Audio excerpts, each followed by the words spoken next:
Con el permiso de mi querido amigo, el primer ministro Benjamin Netanyahu, el presidente Isaac Herzog, el presidente del Knesset Amir Ohama, ministros y diputados, buenas tardes.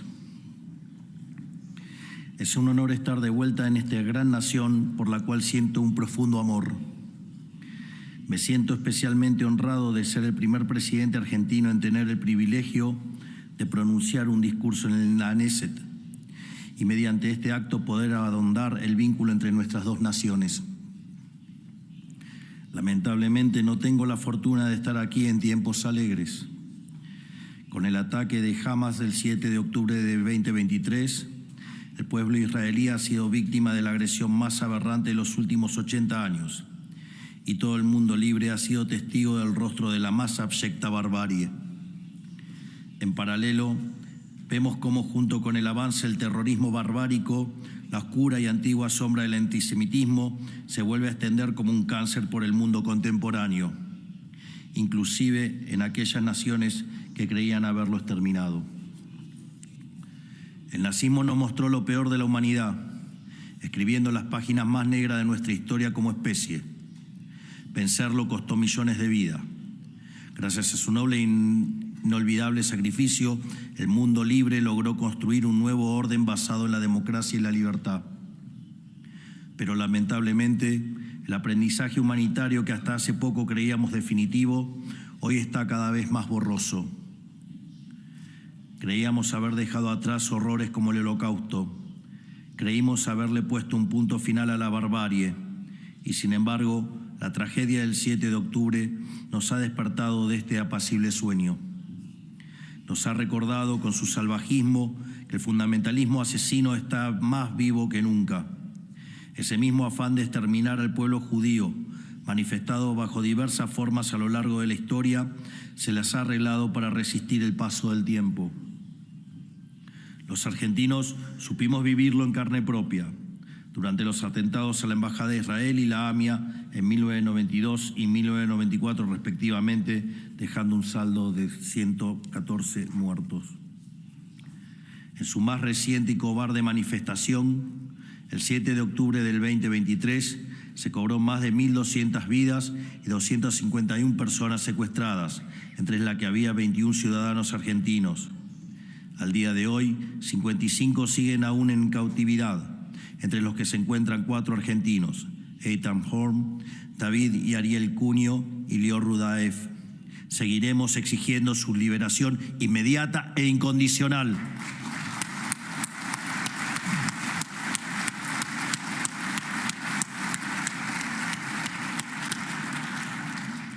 Lo aceptemos o no, Occidente hoy se enfrenta a una prueba de fuego, porque así como está siendo asaltada por despotismos barbáricos de distinto tipo que nada tienen que ver con la libertad y la democracia, de los cuales el terrorismo es su rostro más atroz, también está viéndose envenenado por una barbarie interna y autoinfligida, que es la ideología woke con su relativismo moral que descalibra la brújula moral y generan, entre otras cosas, que la dirigencia global le dé la espalda a Israel.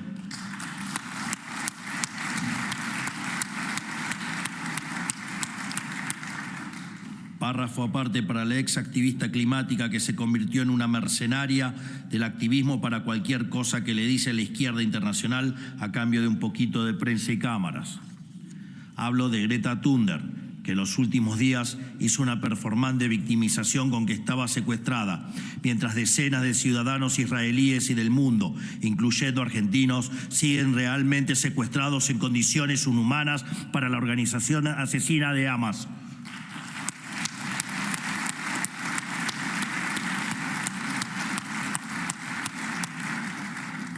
El punto es que esta corrupción de nuestros principios morales fundamentales es demasiado cara, porque le terminan allanando el camino al terrorismo, al tomar por válidos los reclamos y las formas de una bandada de asesinos sin escrúpulos. ¿Cómo es posible que el mundo libre permita que Hamas, una organización salvaje y terrorista, siga teniendo secuestrados a civiles inocentes? ¿Cómo es posible que critiquen desde la comodidad de la distancia y desde un pedestal moral imaginario el proceder de una guerra en la que el enemigo ha cometido los más atroces crímenes una y otra vez y demostrando irrefutablemente no tener el más mínimo apego a la verdad?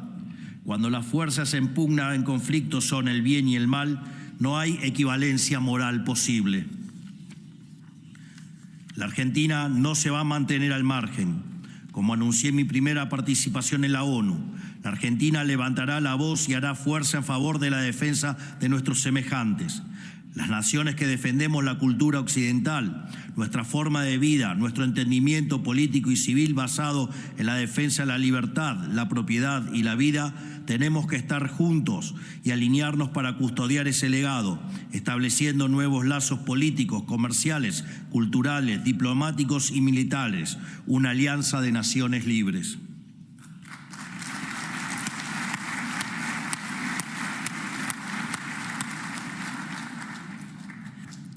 He dicho desde el principio de mi gestión que considero a Israel, junto a los Estados Unidos, nuestro socio estratégico más importante. Nuestra agenda presente es diametralmente opuesta a la de los gobiernos anteriores, que desentendiéndose del inquebrantable lazo entre nuestros pueblos, decidieron pactar con dictaduras de toda índole. Ellos hacían causa común con la opresión, el despotismo y la intolerancia, quizás porque hacia allí querían dirigir los destinos de nuestra nación. Nosotros elegimos la libertad, la democracia y los valores occidentales, las mismas máximas que Israel defiende en una región donde son tan escasos.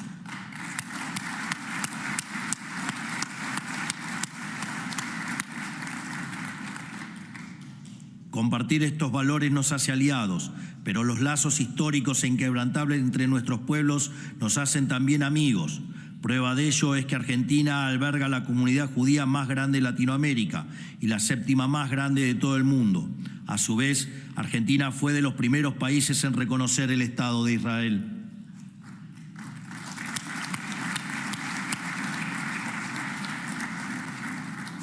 Esta administración, y muy especialmente este presidente, afirma el derecho de Israel a la legítima defensa, y nuestra vocación es honrar la amistad histórica que caracteriza a nuestros países y profundizar los lazos culturales, diplomáticos, estratégicos y comerciales que nos unen.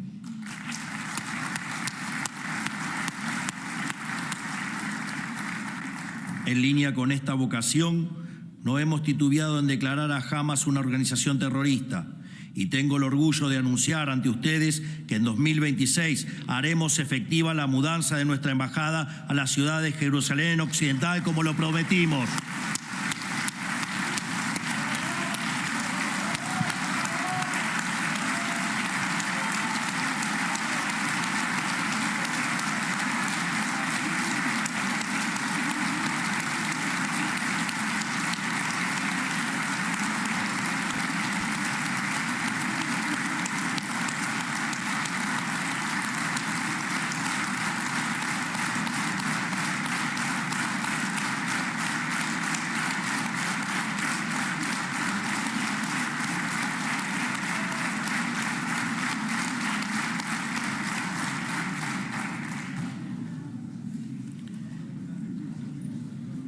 Y como muchos de ustedes saben, mañana mismo estaremos firmando un memorándum de entendimiento entre nuestras naciones. Se trata del memorándum de libertad y democracia en combate del terrorismo y el antisemitismo.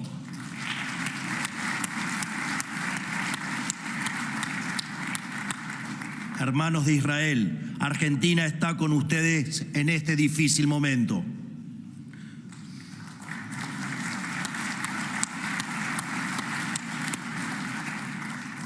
Lamentablemente, no puedo decirse lo mismo de la comunidad internacional que se ha dejado manipular por la propaganda terrorista, invirtiendo las categorías de víctima y victimario.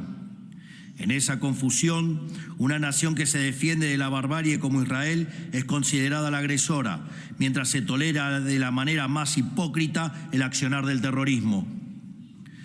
Es importante entender que estamos en una batalla existencial y moral entre el bien y el mal.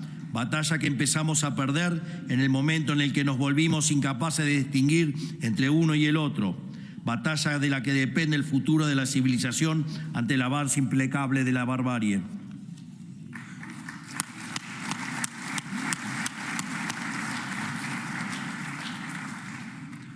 Urge que la comunidad internacional se reencuentre con su brújula moral y finalmente se decide. ¿Prefiere estar del lado del terror o del lado de la libertad? ¿Prefieren la vida o la muerte, el bien o el mal?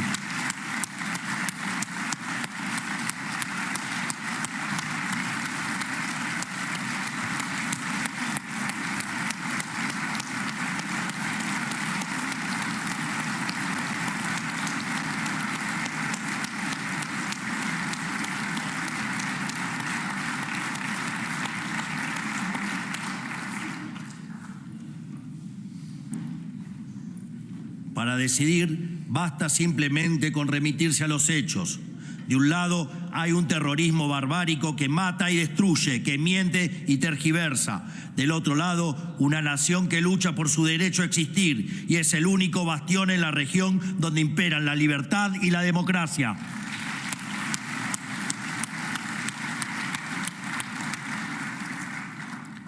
Tanto el pueblo judío como la nación de Israel son protagonistas de muchos milagros a los que la humanidad eterna les debe reconocimiento. Para empezar, el primer milagro fue la consolidación de un Estado soberano tras la supervivencia al mayor crimen de lesa humanidad que haya visto el mundo, que fue el Holocausto. El segundo milagro es la supervivencia física de Israel ante los constantes ataques con los que sus vecinos intentaron y siguen intentando exterminarla. Sin ir muy lejos, el primer ataque sufrido por esta gran nación por parte de sus vecinos fue apenas unas horas después de su consolidación como Estado soberano. Israel salió triunfante de semejante embestida, porque tal como cita Macabeos 3:19, la victoria en la batalla no depende de la cantidad de soldados, sino de las fuerzas que vienen del cielo.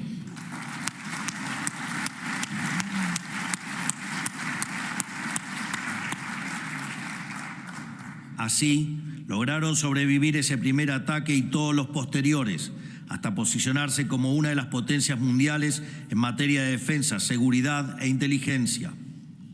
En este sentido, quiero recuperar una anécdota de Borges, autor que también citó mi querido amigo Vivi. En 1969, Jorge Luis Borges pasó 10 días en Israel y expresó una admiración semejante. Dijo, y cito textual: sentí que toda la nación estaba de pie, digamos, en estado de guerra, y que todos estaban esperando cualquier cosa en cualquier momento, y que esa esperanza era una esperanza valerosa. Y cerró diciendo: yo admiro a Israel, porque en un mundo de cobardes ha sido valiente, ha defendido su derecho a existir.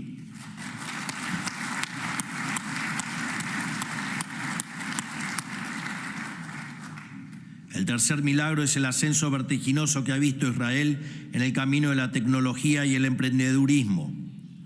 A lo largo de la historia, siempre se reconoció al pueblo de Israel como trabajador y productivo. Y hoy podemos entender de manera clara y concisa el porqué. Siendo la nación con mayor número de startups per cápita, hoy es una de las potencias tecnológicas más consolidadas del mundo, con empresas que brindan bienes y servicios a todos los países del planeta y son punta de lanza en diversos sectores productivos, desde el software hasta la agricultura.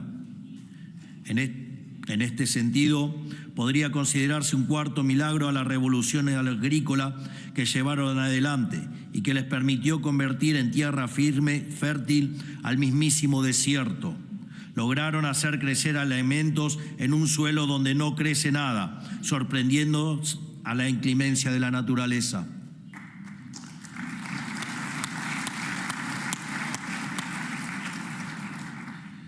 Tal como Hashem, al momento del éxodo de Egipto, le proveyó al pueblo judío el maná necesario para alimentarse y sobrevivir en el desierto, en la actualidad le proveyó el conocimiento para generar alimentos para sus propios medios. Otro milagro no menor que es digno de destacar, y lo digo como economista, es el milagro económico que llevaron adelante en la década del 80, controlando una hiperinflación que llegó a tocar el 444% anual. Se hizo también la tarea en materia económica que incluso hoy en día, luego de más de 1 año y medio de guerra interrumpida, su economía se mantiene sólida y estable. Háblenme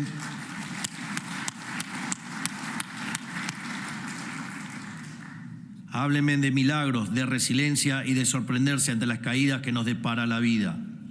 De hecho, Mark Twain se preguntaba cuál era el secreto de la inmortalidad del pueblo judío, a lo que podemos encontrar una respuesta en la perashá de esta semana. Al salir de la esclavitud de Egipto, los judíos se encomendaron a la travesía por el desierto. La perashá afirma que la travesía era como el arca del pacto de Dios marchando delante de ellos. Los comentaristas explican que el arca iba adelante para protegerlos, abrir el camino ante ellos y guiarlos. En el arca estaban las tablas de la ley con los 10 mandamientos. Esa es su historia, esa es su esencia. Cada uno de ustedes porta la libertad de la salida de Egipto y la moralidad y la espiritualidad de los 10 mandamientos.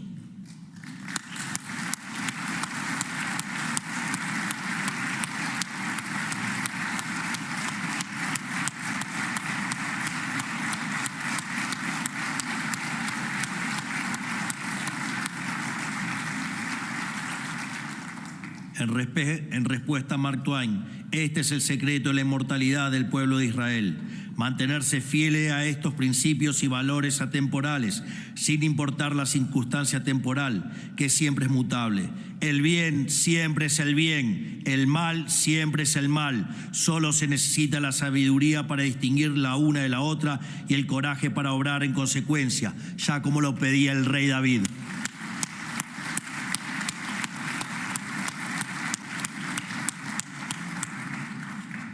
Paralelamente, hoy Argentina está atravesando su propio éxodo.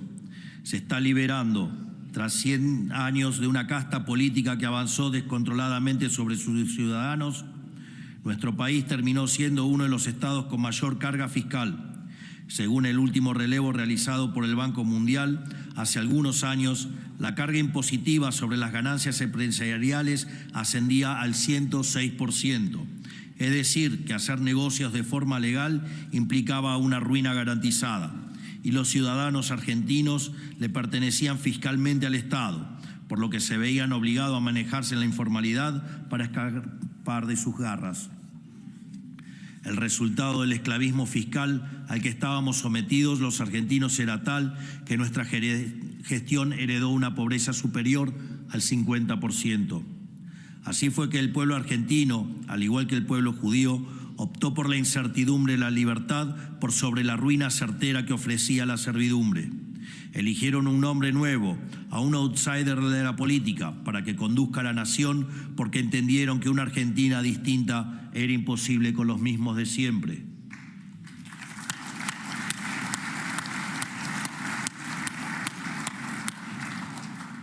Hace 1 año y medio inauguramos un modelo inédito para nuestra población, basado en el equilibrio fiscal, la inversión privada y la protección de la vida, la libertad y la propiedad, porque sin la protección de estas 3 anclas morales no podría existir nunca la inversión ni el equilibrio. A raíz de este cambio de paradigma, es común escuchar que hoy el mundo esté hablando del milagro económico argentino.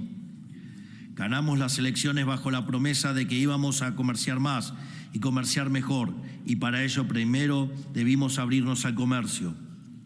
Y si en este frente teníamos a todo el establishment dispuesto a cualquier cosa para detener el progreso, nosotros tendríamos que estar dispuestos a todo y más para asegurarlo. Por eso encaramos la gestión en la forma en la que lo hicimos: ordenar la macroeconomía, sanear el Banco Central y salir del control cambiario, bajo 3 anclas inamovibles que, de tanto repetirla, ya las grabamos a fuego en la memoria de todos los argentinos: el ancla fiscal, el ancla monetaria y el ancla cambiaria. Aunque esta última, la ancla cambiaria, ya cumplió su cometido y hoy nos encontramos en un sistema de flotación, y el comportamiento del tipo de cambio dependerá de nuestros compromisos con las otras 2 anclas. Así inauguramos un modelo de déficit cero, emisión monetaria cero y brecha cambiaria cero.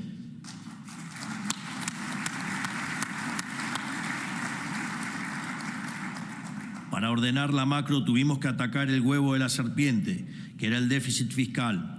Así avanzamos sin tregua sobre una infinidad de gastos espurios que la política había cargado sobre las espaldas de todos los argentinos y de los cuales se servía para beneficiarse económica y políticamente. Gracias a estas medidas alcanzamos el superávit fiscal en nuestro primer mes de mandato, algo que todos decían que era imposible, y lo sostuvimos durante ya 17 meses, algo que no sucedía en este país hace más de 100 años. Hoy la Argentina es uno de los 5 países del mundo con superávit financiero.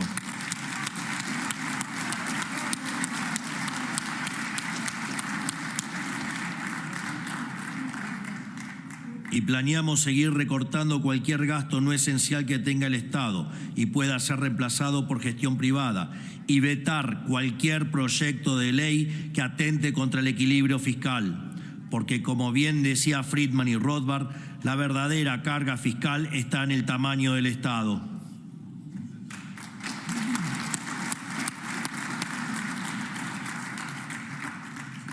Para sanear el Banco Central, por otro lado, tuvimos que solucionar 2 grandes bombas que nos dejó la gestión anterior.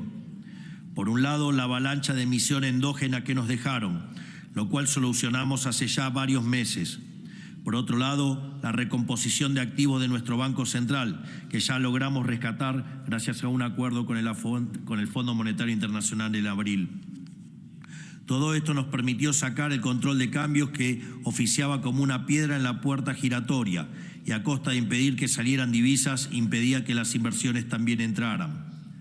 Todo esto lo cuento para demostrarle que nosotros ordenamos la macroeconomía con soluciones de mercado, sin vulnerar contratos ni defaultear deudas, porque la confianza es la piedra angular sobre la que se sostiene el comercio y la economía, y nadie puede confiar en un país que no te permite hacer lo que quieras con el fruto de tu trabajo y tus inversiones, ni nadie confiará jamás en un país que pide plata prestada pero no la devuelve.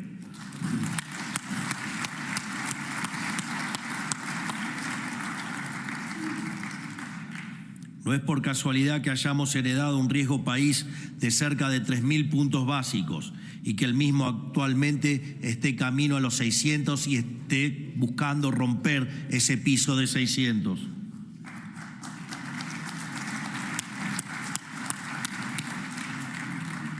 Hoy, habiendo atravesado 1 año y medio de nuestro gobierno con el foco puesto en generar las condiciones necesarias para que el comercio se desarrolle debidamente, nos encontramos ante números muy prometedores. Si al inicio de nuestro mandato invitamos a todo el planeta a juzgarnos por nuestras intenciones, hoy los invitamos amablemente a juzgarnos por los resultados que alcanzamos en menos de 2 años.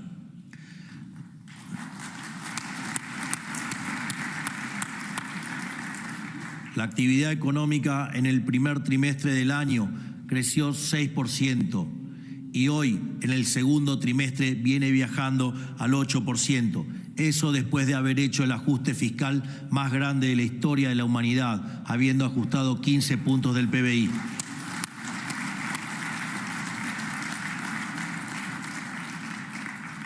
A su vez, el patentamiento de vehículos creció un 90% interanual y vio su mejor primer trimestre desde el 2018. En abril tuvimos la mayor cantidad de hipotecas en un mes desde 2008 y la mayor cantidad de escritura de compra-venta en nuestra provincia, con mayor cantidad de habitantes desde que se empezaron a medir en 2005. Según los últimos datos publicados, en abril de este año la industria creció 8,5% respecto al año anterior y la construcción casi un 26% también en forma interanual. En el transporte aerocomercial venimos de récord en récord. Tuvimos el febrero con mayor cantidad de pasajeros transportados en avión en la historia de nuestro país. Vimos también el mejor abril de nuestra historia, superando por 9% el de abril de 2019. El mejor hasta hoy, con un aumento de 21% en pasajeros internacionales y 13% de pasajeros de cabotajes comparado contra el 2024. En abril, la producción de petróleo en Vaca Muerta creció un 22% interanual. También vimos un crecimiento interanual del 7,3% en la producción de gas.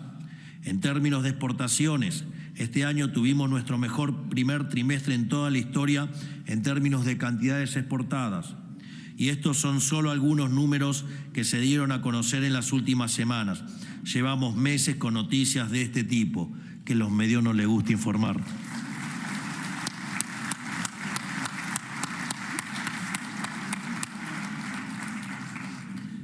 Esto se da porque, por un lado, está cayendo notablemente la inflación, la cual en menos de un año será tan solo un mal recuerdo, y a su vez en una situación donde aumenta la demanda de dinero, dado que los pesos ya no se derriten en las manos de sus dueños.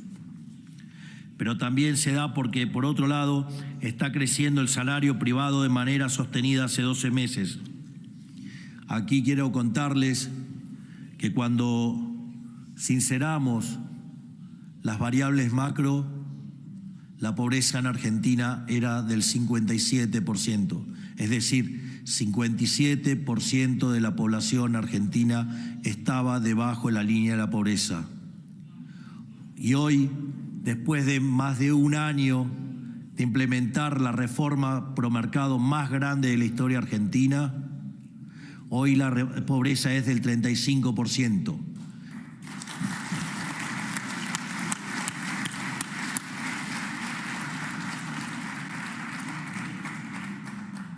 Pero a veces los números parecen algo frío en esta mejora donde la pobreza cae 22 puntos.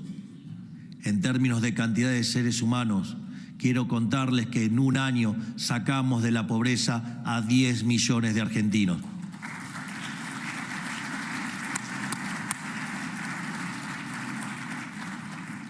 En otras palabras, gracias a bajar la inflación estamos recuperando el cálculo económico y eso le permite a todos los argentinos planificar sus cuentas personales con horizontes más largos y a los bancos les permite brindar créditos con seguridad. Eso logra que las personas de a pie puedan acceder a consumos que antes consideraban inaccesibles, como por ejemplo comprarse una vivienda, comprarse un auto o cambiar los electrodomésticos. Además, tenemos activo el régimen de incentivos a las grandes inversiones que le da un marco regulatorio y fiscal lógico a las inversiones de más de 200 millones de dólares. Ya aprobamos 4 inversiones por un valor total de 12.500 millones de dólares y tenemos 10 más en etapa de evaluación por miles de millones de dólares más. Y esto es solo el comienzo. Acaba de iniciar una nueva fase de nuestro gobierno, el de la motosierra profunda, que va a remover capas geológicas de regulaciones, impuestos y trabas al libre comercio. No me voy a cansar nunca de enfatizar que nosotros llegamos al gobierno para hacer de Argentina el país más libre del mundo y no vamos a descansar hasta que eso suceda. Ya hemos llevado adelante en un año y medio más de 2.500 reformas estructurales.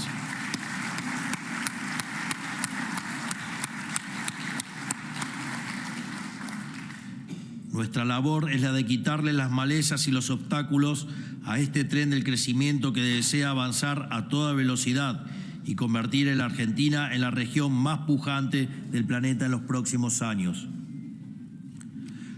Todos aquellos que tengan el mismo objetivo están cordialmente invitados a unirse a nosotros en este propósito.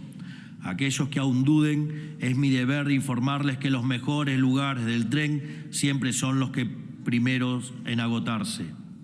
Si Israel, siendo un pequeño país desértico, logró ser vanguardia mundial en tantas áreas por haber seguido la senda de la libertad, imagínense de lo que es capaz la Argentina, siendo el 9º país más grande del mundo y habiéndose decidido de una vez por todas a seguir las mismas ideas.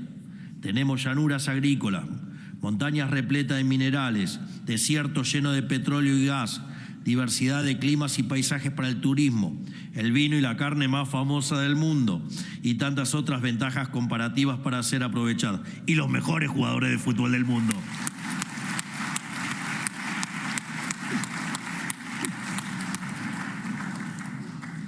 Tenemos todas las condiciones necesarias para convertir una energía potencial prácticamente infinita en energía cinética que ponga el gran tren del crecimiento económico en marcha por el resto de los tiempos.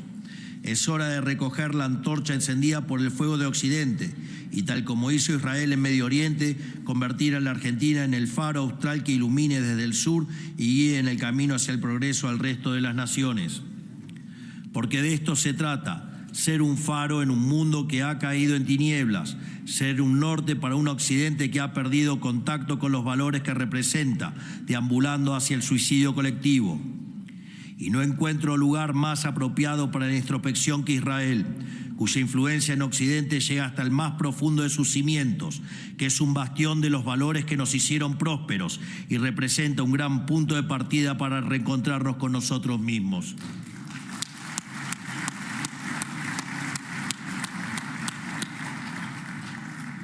Por mi parte, siempre he considerado a la libertad como el mayor de todos los valores, y ser libres no es otra cosa que tener la capacidad de elegir entre el bien y el mal.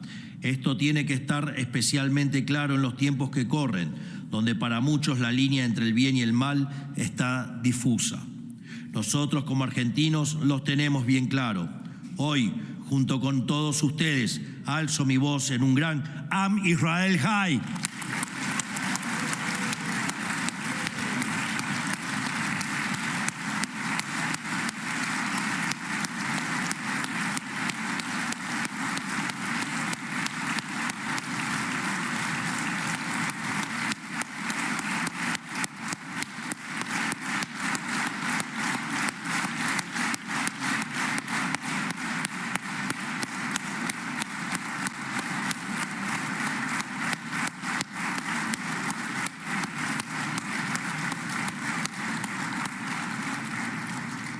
Finalmente, pido a Hashem que bendiga a Israel, que bendiga a la Argentina y que las fuerzas del cielo nos acompañen. ¡Viva la libertad, carajo! Muchas gracias.